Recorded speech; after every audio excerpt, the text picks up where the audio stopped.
ABŞ-də prezident seçkisinə hələ 2 il vaxt qalsa da, Ağ Evdə potensial varis axtarışlarına başlanıb. Respublikaçılar partiyasından bir sıra şəxslərin namizəd kimi adı çəkilsə də, 2 nəfər ön plana çıxır. Dövlət katibi Marco Rubio və vitse-prezident J.D. Vance. Hətta prezident Donald Trump çıxışlarında bir neçə dəfə onların adını çəkib.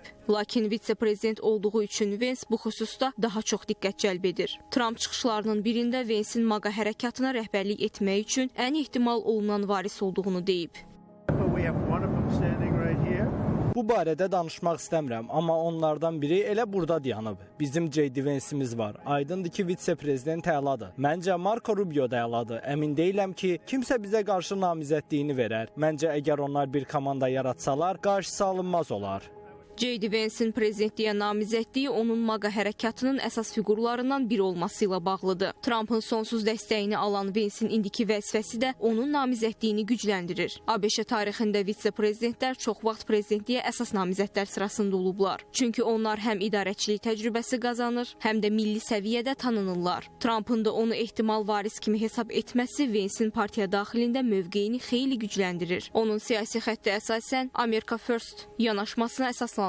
Daxili iqtisadiyyatın qorunması, sərt immiqrasiya siyasəti və milli maraqların prioritet olması. Bunlar Vance'in siyasi qovluğundakı balansı qoruyur. O, qlobalizmin ABŞ işçi sinifinə zərər verdiyini iddia edir və istehsalın yenidən ölkə daxilinə qaytarılmasını, xüsusilə sənaye bölgələrinin dirçəldilməsini müdafiə eləyir. Bu baxımdan Vance ənənəvi respublikaçıların sərbəst bazar yönümlü siyasətindən müəyyən qədər fərqlənir. Məsələn, bəzi hallarda dövlət müdaxiləsini və yerli sənayenin qorunmasını dəstəkləyir. O, qeyri-qanuni immiqrasiyanın məhdudlaşdırılmasını, sərhəd təhlükəsizliyinin gücləndirilməsini və miqrasiya sisteminin daha ciddi nəzarət altında olmasını istəyir. ABŞ-nin xarici münaqişələrə həddindən artıq qarışmasını düzgün saymır. Eyni zamanda milli maraqların qorunması üçün güc tətbiqini tamamilə istisna etmir. O, ənənəvi ailə dəyərlərini vurğulayır. Texnologiya şirkətlərinin siyasi təsirini tənqid eləyir və onların daha ciddi tənzimlənməsini dəstəkləyir.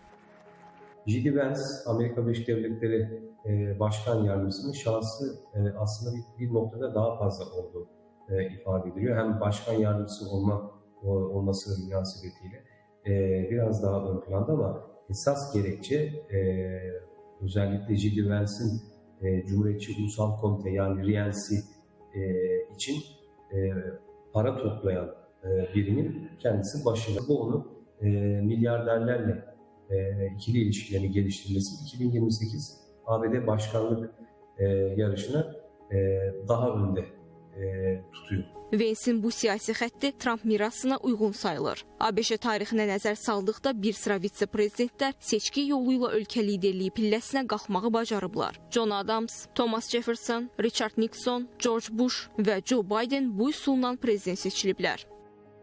Ağ Evdə böyük nüfuz qazanan digər şəxs isə dövlət katibi Marco Rubio'dur. Rubio qısa zamanda həm partiyadan, həm də xalqdan dəstək qazana bilib. Trump'ın yaxın çevrəsi getdikcə Rubio'nu 2028-ci il üçün ciddi namizəd kimi görür. O, Henry Kissinger'dən sonra eyni vaxtda həm dövlət katibi, həm də milli təhlükəsizlik müşaviri vəzifələrini tutan ilk şəxs olub. Florida ştatının keçmiş senatoru 2016-cı ildə də prezidentliyə namizədliyini irəli sürüb. Bu səbəbdən xalq Rubio'nu daha yaxından tanıyır. Rubio uzun illər şahin xarici siyasət tərəfdarı kimi tanınıb. O, ABŞ-nin qlobal liderliyini, NATO və müttəfiqlərlə əməkdaşlığını, bəzi hallarda güc tətbiqini dəstəkləyib. Xüsusilə Çin, İran və Venezuela kimi ölkələrə qarşı sərt xətt tərəfdarıdır. Son illərdə isə bu mövqeləri MAGA çərçivəsində daha çox milli maraqlar dili ilə təqdim eləyir. Establishment, yəni ənənəvi respublikaçı sayılan Rubio, indi Trump xəttinə daha yaxın mövqe tutur. O, ABŞ-nin xarici müdaxilələrini daha selektiv görür. Amma eyni zamanda milli təhlükəsizlik və strateji təsir zonalarını qorumağın vacibliyini vurğulayır. Rubio immiqrasiya məsələsində zamanla sərtləşib. Əvvəlki dövrlərdə immiqrasiya islahatlarına açıq olub, amma son illərdə daha sərt xəttə keçib. O, vergi azaldılması, biznes üçün daha az tənzimləmə və iqtisadi rəqabət tərəfdarıdır. Çinlə iqtisadi rəqabətdə dövlətin daha aktiv rol oynamasını dəstəkləyir. Rubio ailə dəyərləri, dini azadlıq və ənənəvi sosial quruluşu üstün tutur.